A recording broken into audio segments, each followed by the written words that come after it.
Assalamualaikum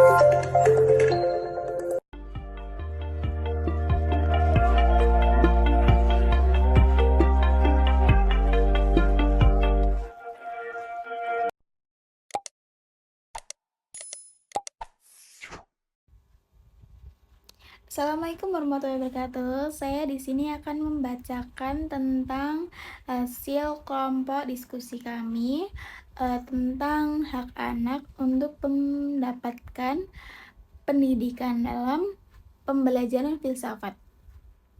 Yang beranggotakan satu, saya sendiri, saya Siti Asna Najibah dengan NIM A5 10250017, dan satu lagi Safiera Zaida Azhara dengan NIM A510250034,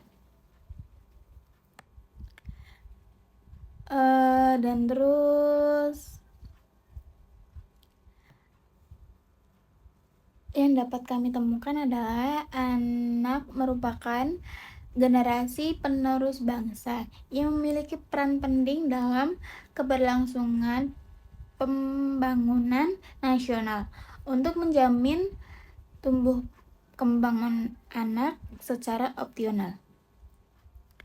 Negara wajib memenuhi hak-hak anak, salah satunya hak anak untuk mendapatkan pendidikan. Jadi di negara kita sendiri, di negara Indonesia atau di seluruh negara mungkin ya, itu harus memenuhi hak-hak anak, salah satunya pendidikan. Jadi anak itu harus memiliki pendidikan, entah itu cuman zaman dahulu kan ya, anak itu apa sih namanya,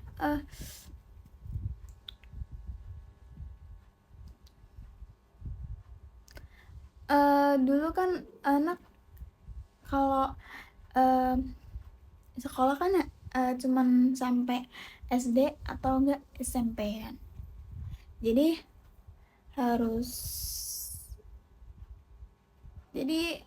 generasi selanjutnya itu harus melampaui dari pendidikan yang sebelumnya. Jadi kalau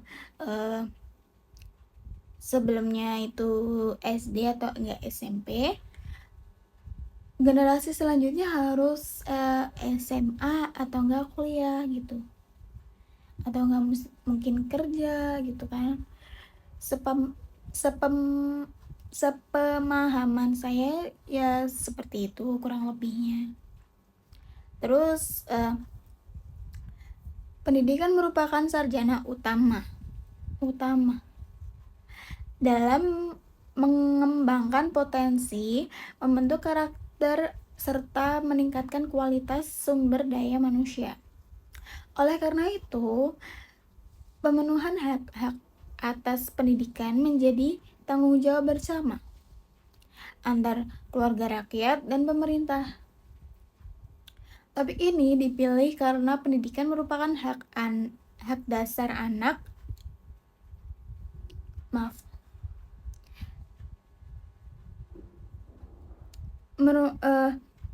Hak dasar anak yang sangat penting dalam perkembangan intelektual, emosi, sosial, dan lainnya.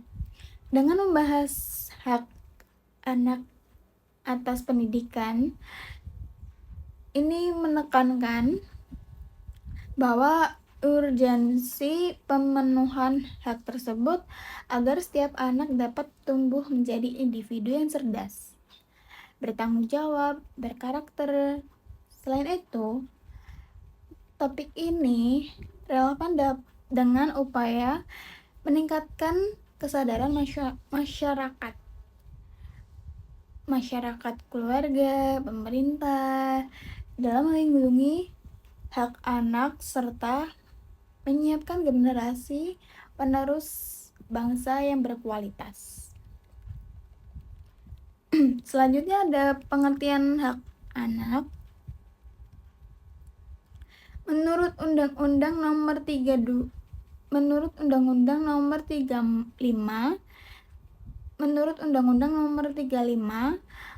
tahun 2014 tentang perlindungan anak. Hak anak adalah hak asasi yang melekat pada setiap anak sejak lahir hingga umur 18 tahun. Termasuk anak yang masih dalam kandungan. Jadi harus dilindungi dengan benar, dengan baik. Hak anak mencakup 1.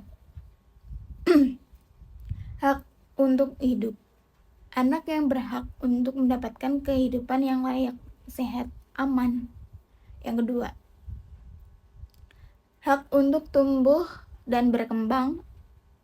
Anak memiliki hak untuk memperoleh pendidikan, bermain, serta mengembangkan bakat dan minatnya. Yang ketiga, hak atas perlindungan. Anak terus berlindung. Anak terus terlindungi dari kekerasan, eksploitasi, diskriminasi, perlakuan yang salah, dan lainnya. Hak untuk berpartisipasi. Anak berhak menyampaikan pendapat dalam hal yang menyangkut kehidupannya, serta meningkatkan kecerdasan seusianya. Hak anak terus harus dipatuhi tanpa diskriminasi atau dasar ras, agama, jenis kelamin, kondisi sosial ekonomi, atau faktor lainnya. Pengertian hak anak atas pendidikan. Hak anak untuk mendapatkan pendidikan adalah hak setiap anak untuk menerima pengajaran dan pembelajaran yang layak, berkualitas, dan sesuai dengan tahapan perkembangan fisik, mental, ekonomi, dan emosionalnya.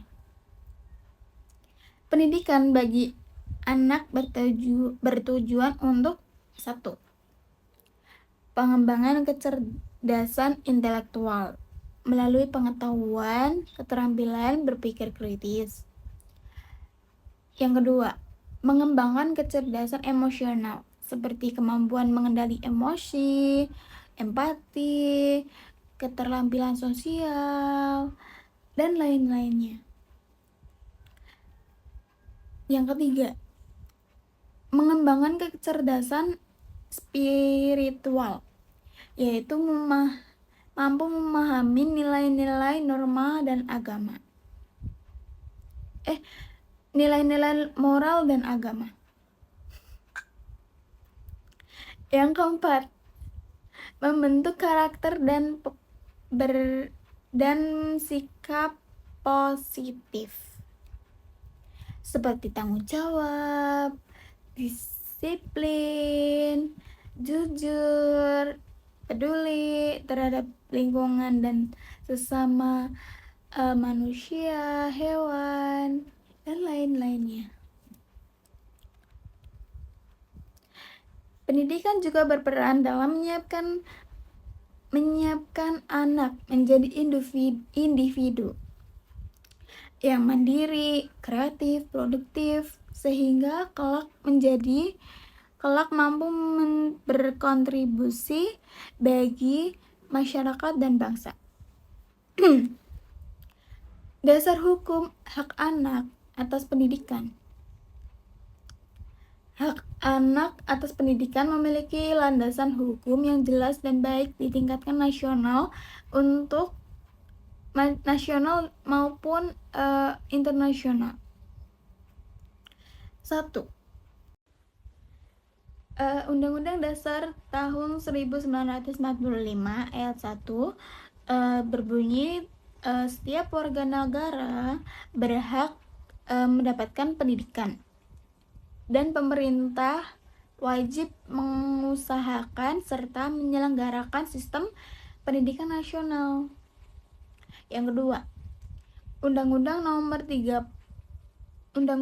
20 tahun 2003 tentang Sistem Pendidikan Nasional mengatur hak setiap anak untuk memperoleh pendidikan yang bermutu, adil, dan merata.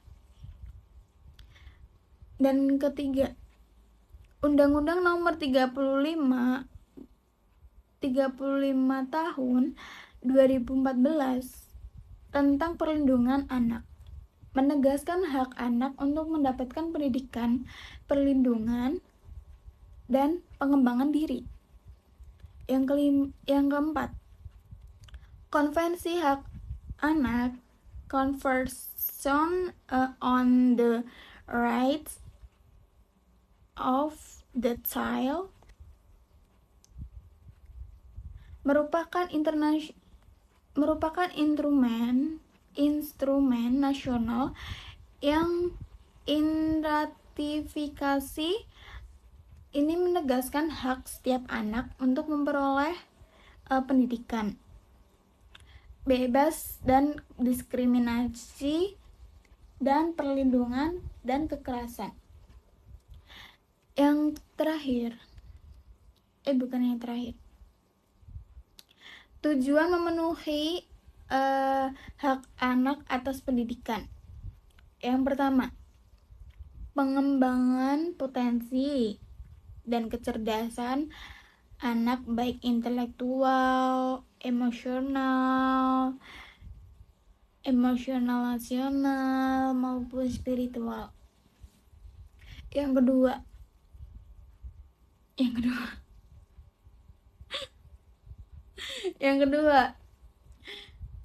membentuk karakter dan akhlak mulia serta anak menjadi pribadi yang berbakti, budi pekerti luhur. Yang ketiga, meningkatkan kualitas hidup sehat, memberikan kesempatan untuk hidup yang layak, yang lebih sejahtera melalui pendidikan. Yang keempat, menyiapkan generasi penerus bangsa yang berkualitas, kreatif, inovatif, dan bertanggung jawab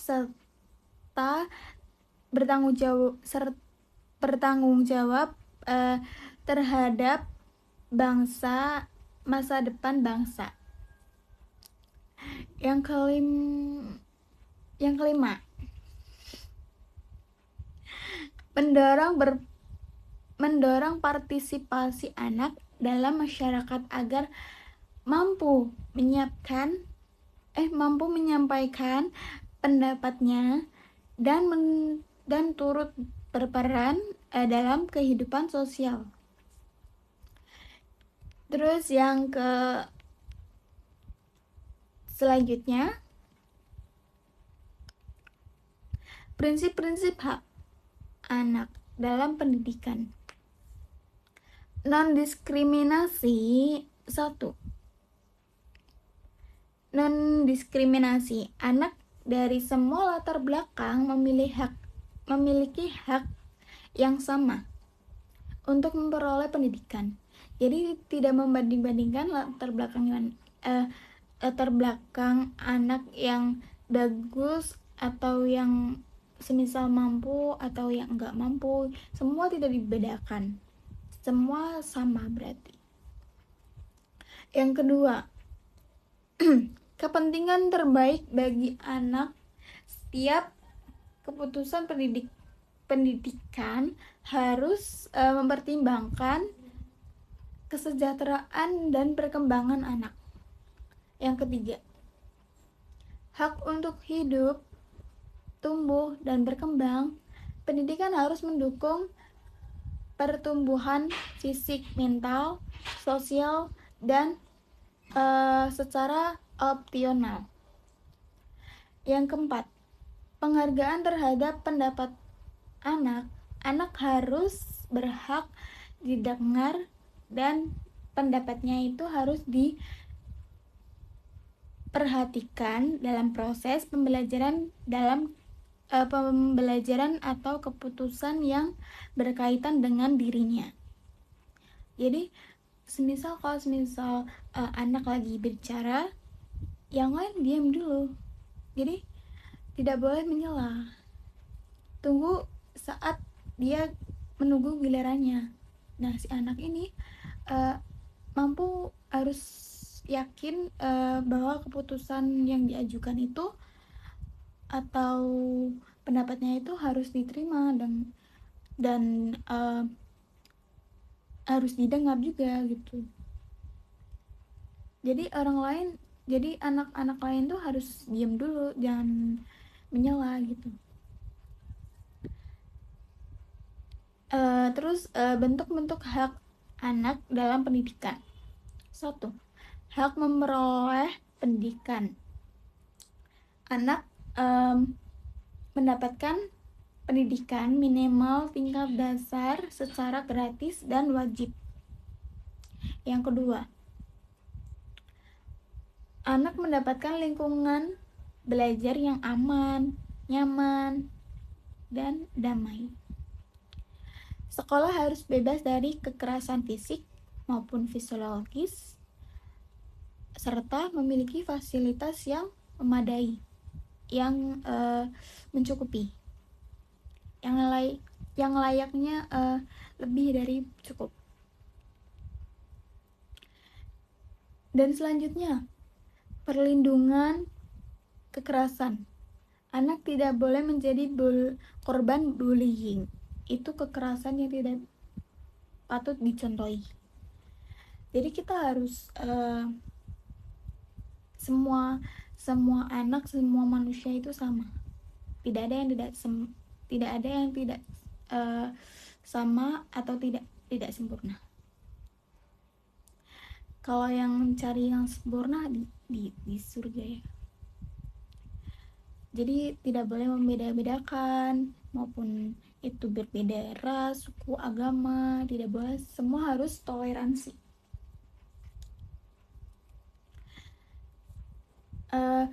Tidak boleh menjadi korban bullying, kekerasan, atau diskriminasi dalam lingkungan sekolah. Dan selanjutnya, hak memperoleh fasilitas sekolah yang layak, termasuk akses terhadap alat belajar, alat buku tulis, terus pensil atau ballpoint atau laboratorium, perpustakaan, teknologi pendidikan kayak komputer, kayak TIK, kayak apa sih, kayak lab bahasa, lab science, terus komputer, itu udah boleh. Kok tidak boleh sih? Maksudnya fasilitas yang layak ya. Astagfirullahaladzim. Terus anak harus menunjukkan minat dan bakat. Jadi kalau ada bakat dan minat harus ditunjukin ya, tidak boleh dipendam. Terus selanjutnya yang terakhir, hak mendapatkan pendidikan inklusif, pendidikan khusus, pendidikan setara dengan anak-anak lainnya. Keluarga yang tidak mampu juga harus mendapatkan pendidikan. Semua biar adil, begitu. Selanjutnya, peran dan tanggung jawab pihak terkait hak anak. Selanjutnya ada peran dan tanggung jawab pihak terkait. Yang pertama, siapa sih peran yang penting dalam hak anak yang bertanggung jawab itu? Nah, ini kita bahas ya. Yang pertama, orang tua. Orang tua itu memberikan dukungan moral, emosi, uh, materi agar anak itu mengakses pendidikan. Jadi orang tua itu harus memberikan pendidikan atau menyekolahkan anak. Terus sekolah, dan yang kedua itu sekolah dan guru. Sekolah dan guru menyediakan pembelajaran yang berkualitas, aman, dan menyenangkan serta mendidik anak dengan penuh tanggung jawab. Terus yang ketiga itu, nah ini pemerintah. 3 kata aja sih, atau 2 kata, pemerintah. Ya tidak tahu ya. Pokoknya itulah. Yang ketiga, pemerintah menyusun kebijakan pendidikan yang pendidikan yang adil, membangun infrastruktur pendidikan, dan memastikan ketersediaan anggaran untuk pendidikan. Jadi pemerintah ini harus memberikan anggaran untuk pendidikan dengan adil, tanpa harus membeda-bedakan mana yang mampu atau yang enggak gitu. Semua harus merata. Yang keempat, masyarakat memberikan dukungan sosial, menjaga keamanan lingkungan, dan menghargai hak anak dalam pendidikan. Jadi masyarakat itu harus menghargai tentang hak anak dalam pendidikan. Dan yang selanjutnya itu hambatan pemenuhan hak anak, pendidikan hak anak. Yang pertama itu faktor ekonomi. Keterbatasan biaya membuat sebagian anak tidak dapat melanjutkan sekolah. Nah, ini yang pertama. Yang paling sulit itu yang pertama. Terhalang ekonomi. Anak kalau udah niat sekolah, terus pasti ada hambatan yang paling sulit, ekonomi. Dan jika anak mendengar tentang hambatan ekonomi, dia akan, oh ternyata ayah dan bunda itu sulit ya mencari uang. Terus tentang biaya sekolahku bagaimana, aku juga nggak tahu, apa aku berhenti sekolah dan kerja aja. Nah itu yang bakal mereka muncul secara logika atau pikiran yang mendadak muncul begitu. Kalau semisal faktor ekonomi kita susah, kita harus berdiskusi tanpa harus si anaknya itu tahu. Jadi kita atau lewat chattingan bisa, semisal Pak, ini waktu bayarnya gimana ya gitu, tanpa harus berbicara langsung. Jadi kalau bicara langsung juga harus melihat sekitar, memastikan apakah anak itu di dalam rumah atau enggak gitu. Kurang lebih ya gitu ya. Yang kedua, keterbatasan akses pendidikan. Nah, ini juga penting. Daerah terpencil atau kurang berkembang sering kekurangan fasilitas. Ini yang paling kasihan, fasilitas yang tidak cukup atau yang kurang itu ada di sebuah daerah terpencil atau kekurangan berkembang fasilitas sekolah. Jadi kalau misal anak lagi butuh kayak komputer atau akses jaringan di sebuah desa terpencil yang wilayahnya terletak di hutan-hutan, itu yang paling kasihan. Itu yang paling kasihan. Apalagi tapi ya sebisa mungkin pemerintah atau presiden atau yang lainnya harus siap siaga, harus memberikan fasilitas yang cukup. Jadi harus bergerak cepat juga gitu. Mungkin solusinya seperti itu ya. Terus yang ketiga itu rendahnya kesadaran masyarakat. Masih ada orang tua yang kurang memahami pentingnya pendidikan. Ada beberapa orang tua yang masih berpikiran apa sih pendidikan itu? Mending kamu ikut kerja aja. Kalau misal hambatannya ekonomi, sebisa mungkin kita sebagai orang tua harus kayak mengusahakan gitu.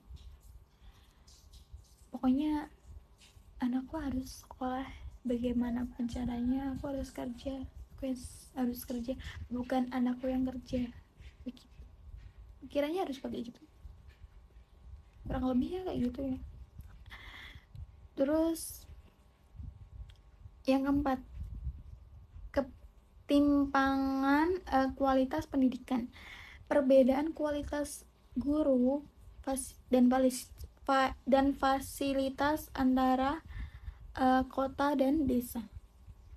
Pasti kalau desa itu kan terpencil, nggak semua fasilitas itu tercukupi. Berbeda dengan kota. Kota itu luar biasa tercukupi. Dengan kata itu kalau ada uang jalan gitu. Terus yang kelima, isu sosial dan budaya. Beberapa anak menghadapi diskriminasi atau tekanan budaya yang dibatasi akses pendidikan. Yes. Iya. Terus selanjutnya itu upaya pemenuhan hak pendidikan anak. Upaya pendidikan anak itu yang pertama program wajib kerja. Yang kedua, bantuan pendidikan, beasiswa. Program wajib kerja, program wajib bekerja, program wajib belajar itu harus 9 tahun wajib bagi setiap anak. Yang ketiga, tadi yang kedua itu bantuan pendidikan ya, beasiswa. Yang ketiga, sekolah inklusif menyediakan pendidikan yang dapat diakses untuk anak berkebutuhan khusus. Yang keempat, pentingnya kualitas tenaga kerja, pelatihan guru, peningkatan kompetensi untuk mengajar secara profesional. Dan yang kelima dan enam itu menyediakan fasilitas. Dan yang keenam, meningkatkan kesadaran masyarakat, sosialisasi pentingnya pendidikan. Yang kelima, laboratorium, menyediakan fasilitas laboratorium, perpustakaan, dan teknologi digital. Jadi saya sudah membacakan tentang hasil diskusi kelompok kami. Kesimpulan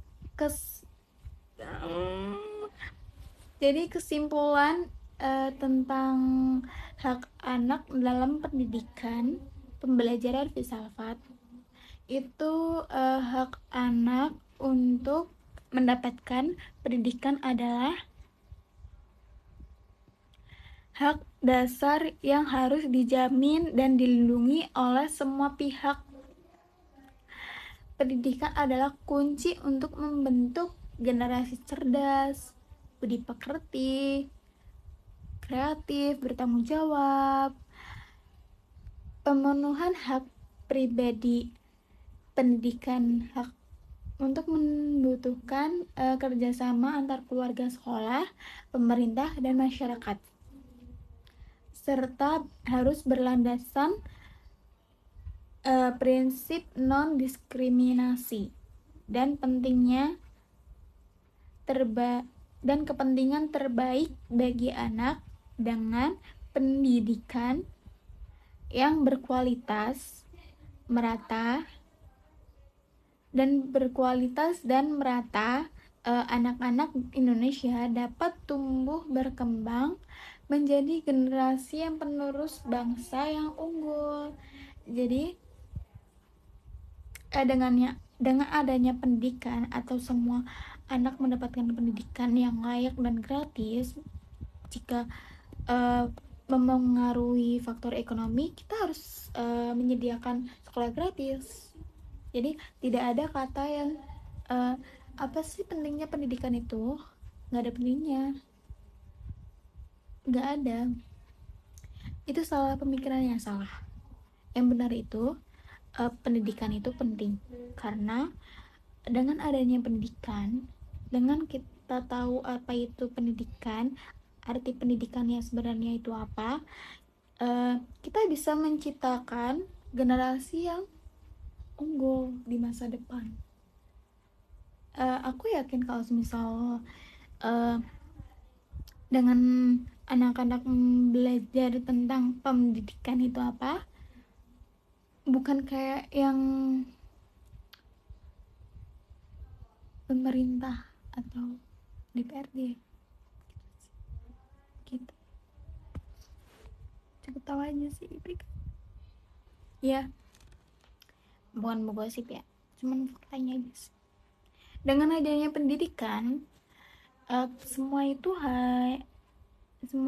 akan berjalan dengan lancar. Jadi kalau misal ada masalah, mesti ini solusinya gitu, mungkin begitu ya. Kurang lebihnya mohon maaf. Sekali lagi, wassalamualaikum warahmatullahi wabarakatuh.